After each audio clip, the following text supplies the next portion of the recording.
Hello friends, this is Rishi Gupta and today we'll be talking about Game of Thrones Season 8 Episode 5 titled The Bells. So the thing that we all were expecting has finally happened. Daenerys was going Mad Queen and she has finally, been pushed off the edge and she has become the Mad Queen. I mean, she has definitely taken after her father, the Mad King, and now she. I was pretty shocked about what happened in the episode. So again, it was not that I didn't expect this. I knew Dany was going to go Mad Queen, but the severity of it and probably the lack of a very huge trigger is what I am a bit upset about because Daenerys had kind of destroyed the entire fleet. So the Iron Fleet was gone. The Golden Company. I mean, as much as they had built up the Golden Company to be some elite fighting force, they were decimated in a matter of seconds, not even minutes. So she had all but defeated the entire King's Landing itself, and I was expecting that she'll directly go to the Red Keep and burn the building down with her dragons, but that is something she did not do. I was really stunned by what she was doing, and I was unable to find a good explanation for it. I mean, again, so I am not entirely against what happened. I'll tell you why. Because when you are saying that she went Mad Queen, mad is basically you're referring to something that is devoid of logic. You're referring to something that cannot be explained, and that is exactly what was happening in the episode. So Daenerys actually killing off so many people, so many innocent civilians in King's Landing is not entirely unjustified, because you are saying that she's gone Mad Queen. So if she's gone Mad Queen, you cannot expect logic and coherence from her, and that is what exactly she did. So that is why I am not entirely against what happened, but yes, it was sudden. It took me by surprise. Again, surprise is fine, but maybe another death, maybe something that pushes her off the edge. I know Missandei died, but again, so people die in Game of Thrones all the time. People dying cannot lead to the Mad King or Mad Queen sequence. So that is what I found a bit not in sync with Game of Thrones, what we expect of Game of Thrones. But yeah, I understand that she's gone Mad Queen, so that's why she's gone mad. That's why she's killing people. So if she were logical, she would not be the Mad Queen. So that's what the explanation comes to my mind. So maybe that is something that the writers were going for. Maybe a bit sudden, but fair. I can probably give it a pass. So that was the biggest thing. I mean, that's what the biggest talking point of the episode. Otherwise, the episode was all right. I mean, so this episode has been directed by the same guy. I think Miguel is his name, who directed the battle at Hardhome, who directed Battle of the Bastards, who directed the Long Night, the battle between the living and the dead in this particular season. So I have come to respect this guy a lot, because as I've mentioned in my other videos as well, that the ability of the director to instill fear and anxiety in the hearts of the of their audiences is something that is unique. And again, in this particular sequence, the entire right from the time they attacked King's Landing, and to the point where people died and people were roasted, and Arya kind of rode off into the sunset, or whatever. So I was glued to my television screen. I mean,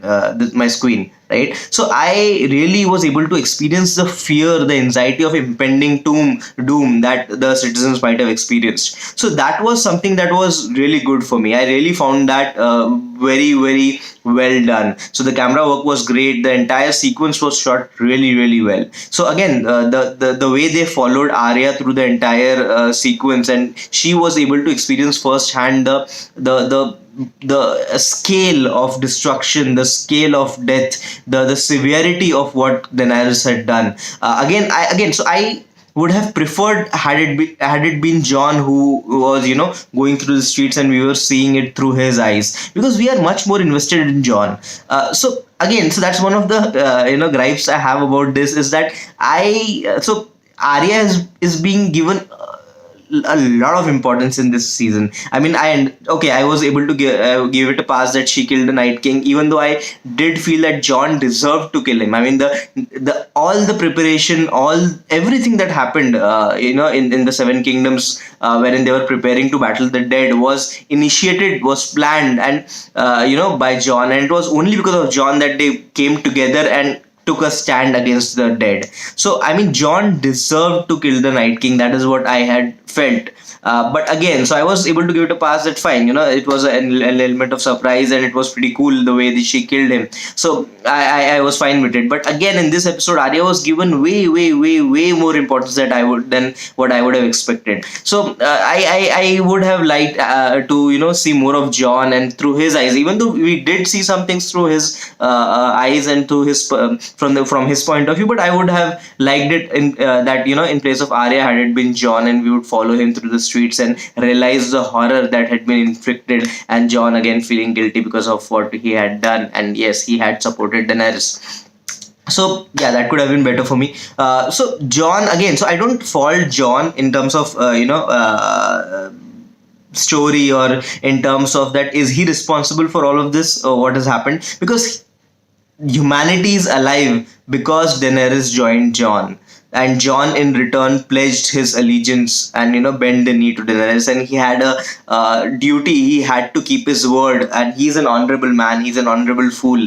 If I were to use the words that were used to describe Ned Stark, he is an honorable fool. So he had to support Daenerys in her quest. So that is something that I am completely comfortable with. Jon supporting Daenerys. So, but what I am not comfortable with is definitely Tyrion. So Tyrion was supposed to be the wisest man in the Seven Kingdoms, and that has completely changed in the last couple of seasons, and specifically in this particular season. So I was, very, very amazed that Tyrion thought that Jaime would be able to convince Cersei before the death and destruction begins, and they will probably surrender and leave and something like that. So if Tyrion knew anything about Cersei, he would know that she was never ever going to surrender unless she was beat as in defeated in a manner that was humiliating to her. She was never ever going to give up. So again, I found Tyrion a bit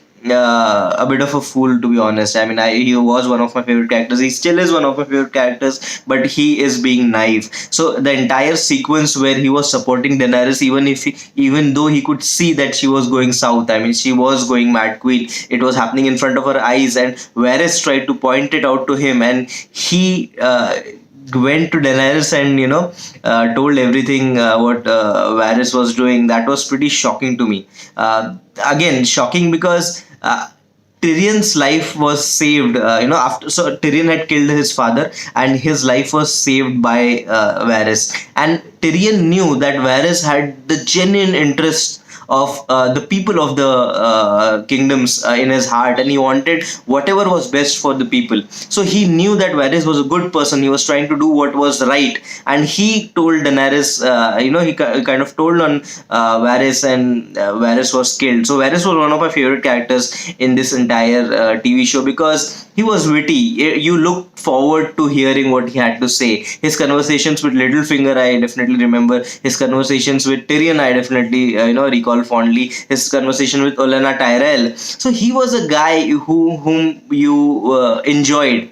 When he was on screen, you would enjoy intellectually. So that's why he was one of my favorite actors, and he died. So yeah, I did feel sad, but I was kind of pissed at Tyrion that what the hell, man, this guy saved your life, and he was always by your side, and you kind of condemned him to death. So maybe Tyrion could have handled it differently. Maybe he could have probably given him a chance to escape or something like that. He's a smart guy. He could have figured it out. But again, the entire smart guy image has been shed in this episode, in this entire season. In the long night, he was expecting Cersei's forces to join him in the battle against the dead. So again, everyone knew that was not going to happen, and Tyrion thought that will happen. And again, in this episode as well, I mean, his unwavering trust of Daenerys was pretty surprising to me, pretty shocking to me. So that's why again, one of my favorite characters has been kind of degraded in this episode. So I am not liking that. Apart from that, the other characters that were there. So I mean, again, finally the Clegane Ball, the brother versus brother, the Hound versus the Mountain happened in this episode. So I mean, it was cool. I enjoyed it. I was kind of pissed that even after he stabbed the Mountain in the eye, the Hound stabbed the Mountain in the eye, he was unable to die. I mean, the blade must have pierced through his brain, and still he was standing and fighting. That was a bit far-fetched to me. I mean, I understand it's magic and dragons, but still, that was a bit far-fetched to me. So fair. I mean, finally they died. So probably the Hound, wanted to die this way, taking his brother with him. So I mean, fair. That's poetic. One of the developments that I was not entirely comfortable was that Arya had traveled days and miles and reached King's Landing to kill Cersei. And just one very little pep talk by the Hound, and she returned. So again, that was very surprising to me because Arya had a list and Arya had a aim. Arya had a goal that she wanted to accomplish, and just very little pep talk from the Hound. I mean, there was nothing new that he said. He just said, I think, don't be consumed by vengeance or something. So I was pretty surprised that she returned and did not kill Cersei. I really wanted her to kill Cersei, even though I was a bit annoyed by the amount of attention Arya was given in the last episode and in this episode and all of this season. But I did want her to accomplish what she had wanted to accomplish for the last, I don't know, 3 seasons or 4 seasons, I don't remember. So I did want her to kill Cersei, which did not happen. So that was pretty surprising to me. So again, one of the not so good developments in the episode. So coming to Jaime and Cersei. So Cersei was defeated. I mean, I was really happy about that because I hate the lady. That's good because that means the writers and the makers of the show have succeeded in making her the evil villain in this show. So I was pretty happy about that. So again, Jaime again. So I thought that was pretty fitting. Jaime meeting Cersei and they both dying together in each other's arms. So that was pretty okay. I was okay with that. I did not expect anything more of Jaime, even though for a moment I was hopeful that will Jaime kill Cersei, but I kind of at the back of my mind I was pretty sure that was not going to happen. So fair. I mean, so Jaime met a poetic end. Cersei met an end that I was not ideal. I would have liked had Jon or Arya or someone killed her, but fair. I mean, I have not much of a complaint when it comes to her death. So yeah, that was pretty much it, guys. I mean, that was mainly what the episode was about. I really liked the dragon stuff, so I was so I mean, I have a technical question. I don't know whether someone can answer this. That do dragons have like infinite supply of fire? Because it was, I think, what, half an hour of constant spewing fire for that dragon. Drogon, I think, is the name. So Drogon was spewing fire for the entirety of probably half an hour. So is it like an unlimited supply of fire? I am really not sure because she literally burned everything down. So again, so now the field is so clear. There's one villain, there's one hero, and one has to survive, and obviously that has to be the hero. So yeah, I mean, I am very sure that Jon is going to kill, and I hope he gets to kill Daenerys, because Daenerys has gone all mad queen. And it's again poetic that someone who loves you ends up killing you. So that's why I think that Jon is the perfect candidate to kill Daenerys. I mean, so that would be poetic, that would be fitting, and I think it's about time that Jon gets to do something. He has not been up to a lot in this season.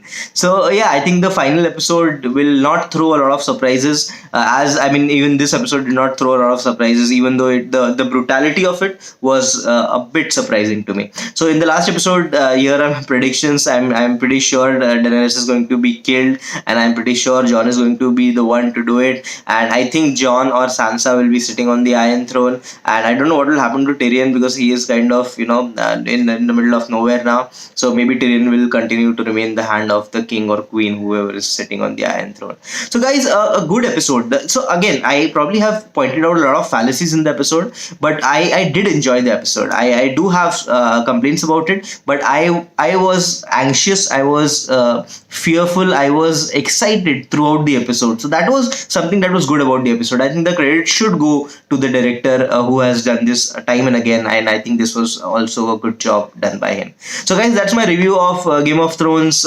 season 8 episode 5, The Bells. Tell me what you thought about it. Do like the video, do subscribe to my channel. There's a lot of other stuff that you can go through, and we'll see each other again with the review of the finale. Thank you so much.